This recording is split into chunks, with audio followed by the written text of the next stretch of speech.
يا أهلا يا ولاد يا حلوين. أنا جدكم حكيم، وجيتلكم النهاردة بحكاية جديدة فيها حكمة هتخلي قلوبكم منورة. يلا عودوا حواليا واسمعوا الحكاية معايا. في يوم من الأيام كان في ولد اسمه سامي، معروف إنه فضولي جدا. أي حاجة يشوفها لازم يعرف هي إيه، وأي حد يتكلم لازم يقرب ويسمع. وفي يوم وهو ماشي في البيت شاف على ترابيزة الصالون علبة صغيرة مقفولة بمفتاح.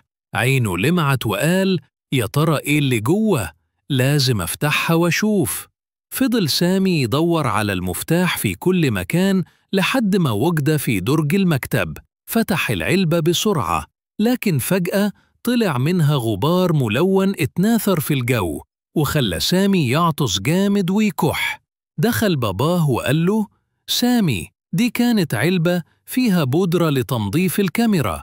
لو كنت سألتني كنت قلت لك، لكن فضولك خلاك تعرض نفسك للخطر. سامي حس بالندم وقال: آسف يا بابا، أنا اتعلمت إن مش كل حاجة لازم أعرفها فوراً، لازم أستأذن وأسأل الأول. ومن يومها بقى سامي يحاول يتحكم في فضوله ويسأل بدل ما يتصرف من غير ما يعرف. وخلصت حكايتنا يا ولاد. لو عجبتكم القصة ما تنسوش تعملوا لايك للفيديو وتشتركوا في القناة عشان تتابعوا كل الحكايات الجديدة. أنا جدكم حكيم وبحبكم كلكم من قلبي.